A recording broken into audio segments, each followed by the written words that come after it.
السلام علیکم ورحمۃ اللہ وبرکاتہ۔ استقبال ہے میرے نئے یوٹیوب اسلامک چینل پر۔ دوستو، ایک مقدس شہر جسے بیت المقدس یا یروشلم کے نام سے جانا جاتا ہے، اس شہر کو دنیا کے سب سے پرانے شہروں میں سے ایک مانا جاتا ہے۔ اس دنیا کی تاریخ میں ابھی تک سب سے زیادہ انسانوں کی جانیں اسی شہر کے لیے لی گئی ہیں، اور یہ کہنا بالکل بھی غلط نہ ہوگا کہ جتنی زیادہ جنگیں اس شہر کو حاصل کرنے کے لیے لڑی گئی ہے، شاید ہی ہسٹری میں اتنی جنگیں کسی اور شہر کے لیے لڑی گئی ہو۔ دوستو، اس شہر کے بارے میں بھی کہا گیا ہے کہ اس شہر کا ذرہ ذرہ مقدس ہے۔ دوستو، آپ کو بتاتے چلے کہ یہ دنیا کا اکلوتا ایسا شہر ہے جس کو تینوں ہی ابراہیمی مذہبوں یعنی یہودیوں اور عیسائیوں کے ساتھ ساتھ مسلمانوں میں بھی حد سے زیادہ مقدس مانا جاتا ہے۔ یہودی مذہب کے مطابق ہماری دنیا کی شروعات اسی شہر سے ہوئی تھی۔ ساتھ ہی ساتھ ابراہیم علیہ السلام اپنے بیٹے کی قربانی کی تیاری بھی اس شہر سے شروع کی تھی۔ اس شہر میں وہ دیوار بھی موجود ہے جس کو یہودی مذہب میں سب سے زیادہ پوتر جگہ مانی جاتی ہے۔ یہ وہی دیوار ہے جسے ویسٹرن وال کہتے ہیں، اور یہ دیوار گریا گرام سے بھی جانی جاتی ہے۔ آپ کو بتاتے چلے کہ یہ دیوار ہیکل سلیمانی کا بچا ہوا حصہ ہے، جس کو ہزاروں سال پہلے حضرت سلیمان علیہ السلام کی طرف سے بنوایا گیا تھا۔ دوستو، وہی عیسائیوں کا ماننا ہے کہ اس شہر میں حضرت عیسیٰ علیہ السلام کی پیدائش کی جگہ موجود ہے، بلکہ یہی وہ شہر تھا جہاں پر عیسیٰ علیہ السلام کو سولی پر بھی چڑھایا گیا تھا۔ ساتھ ہی ساتھ عیسائیوں کا سب سے مین کلیسا بھی یہی موجود ہے۔ اور اگر بات کریں مسلمانوں کی، تو اس شہر میں الاقصی نام کی وہ مسجد موجود ہے جس کو اسلام دھرم میں تیسری سب سے پوتر جگہ مانی جاتی ہے، یعنی مکہ مدینہ کے بعد مسلمان سب سے زیادہ اہمیت کسی جگہ کو دیتے ہیں تو وہ یہی جگہ ہے۔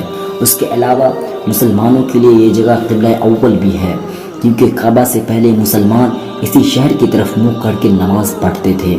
دوستو، ہمارے آخری پیغمبر یعنی حضرت محمد صلی اللہ علیہ وسلم نے جب معراج کا سفر کیا تھا تو یہی وہ شہر تھا جہاں الاقصی کے اندر پیغمبر حضرت محمد صلی اللہ علیہ وسلم نے سبھی نبیوں کی امامت کی تھی۔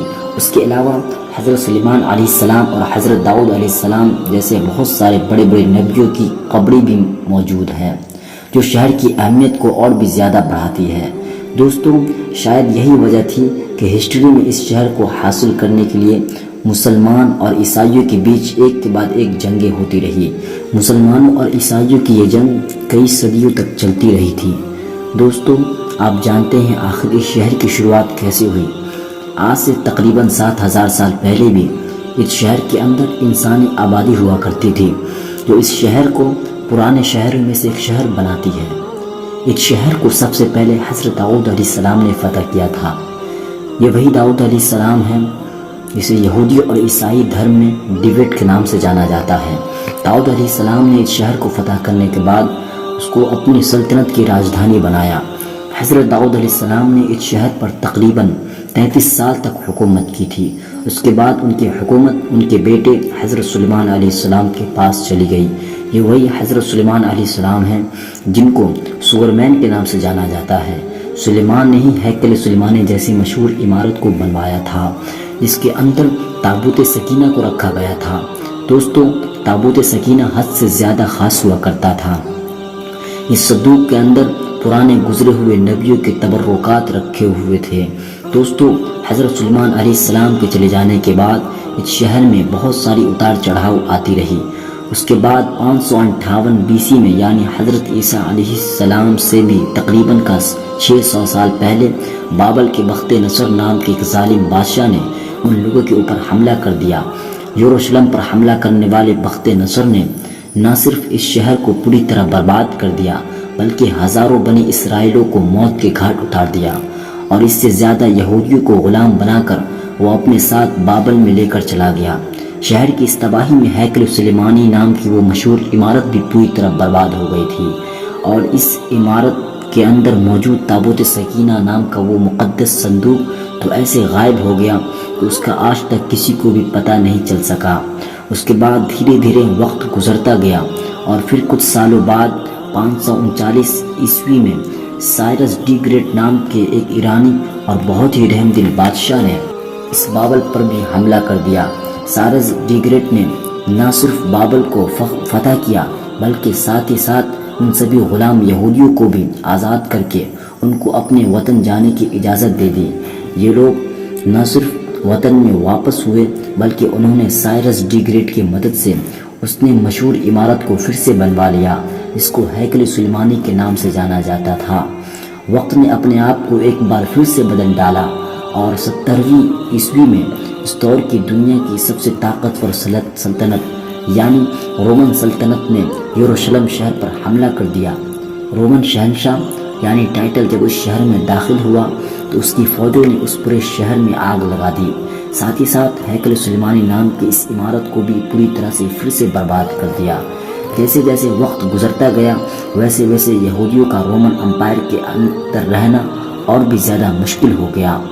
135 عیسوی میں جب یہودیوں نے رومی سلطنت کے خلاف بغاوت کرنے کی کوشش کی تو رومی فوجیوں نے بغاوت کے جرم میں اس پورے شہر پر حملہ چلا کر اس پورے شہر کو ویران کر دیا۔ اور دوستو اتنا ہی نہیں، یہودیوں سے اتنی زیادہ دشمنی کی وجہ سے رومیوں نے اس جگہ پر کوڑا کرکٹ ڈالنا بھی شروع کر دیا کہ جہاں پر کبھی ہیکل سلیمانی ہوا کرتا تھا، یعنی یہودیوں کی سب سے پاک جگہ۔ یہ شہر کئی صدیوں تک ویران رہا اور آخرکار 638 عیسوی میں مسلمانوں کے دوسرے خلیفہ یعنی حضرت عمر رضی اللہ عنہ نے اس شہر کو رومن امپائر سے فتح کر لیا۔ اس کے بعد ایک لمبے وقت تک یہ شہر مسلمانوں کے ہاتھ میں رہا، مگر شروع سے ہی عیسائی فوجی بھی اس شہر کو حاصل کرنے کی کوشش کر رہی تھی، لیکن اس کے بعد مسلمانوں کی اندرونی اور آپسی لڑائیوں کی وجہ سے مسلمانوں کی خلافت یعنی خلافت عباسیہ کمزور پڑ گئی۔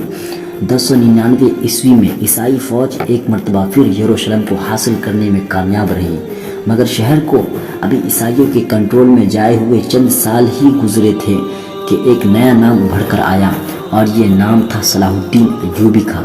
وہی صلاح الدین ایوبی جس نے بچپن سے ہی اس بات کی قسم کھائی تھی کہ وہ ہر حال میں اس شہر کو عیسائیوں سے دوبارہ حاصل کر کے رہے گا۔ یہی وجہ ہے کہ صلاح الدین ایوبی شروع سے اس شہر کو حاصل کرنے کی کوششیں شروع کر دی تھی اور آخرکار 1187 عیسوی میں یعنی 100 سال پہلے ہی ایک بار پھر سے یہ شہر مسلمانوں کے ہاتھ میں آ گیا، یعنی صلاح الدین ایوبی نے اس شہر کو فتح کر لیا تھا۔ اس کے بعد بھی اس شہر کو حاصل کرنے کے لیے عیسائیوں اور مسلمانوں کے بیچ کئی ساری لڑائیاں ہوتی ہوئی، مگر لاکھ کوشش کے باوجود بھی 1517 میں اس شہر کو سلطنت عثمانیہ کے طاقتور سلطانوں میں سے ایک سلطان سلیم افضل نے اس شہر کو فتح کر کے اپنی سلطنت میں ملا لیا۔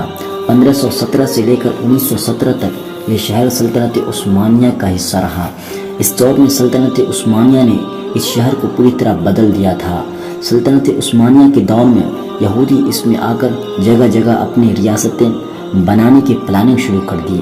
سلطنت عثمانیہ کے آخری سلطان عبدالحمید ثانی نے اس کی اس کوششوں کو اچھی طرح سمجھ گئے تھے، اس لیے ان کے دور میں یہودیوں کی ساری کوششیں ناکام ہو گئی۔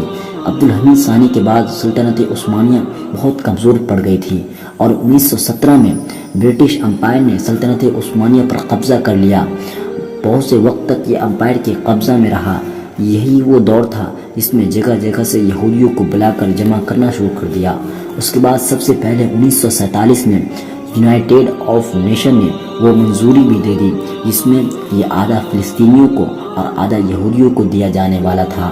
اس کے بعد 1948 عیسوی میں اسرائیل دیش کا اعلان کر دیا اور اعلان کے بعد فلسطین کے ساتھ ساتھ یروشلم کو بھی 2 ٹکڑوں میں بانٹ دیا گیا۔ تو دوستو یہ تھی فلسطین یعنی یروشلم کی مکمل تاریخ۔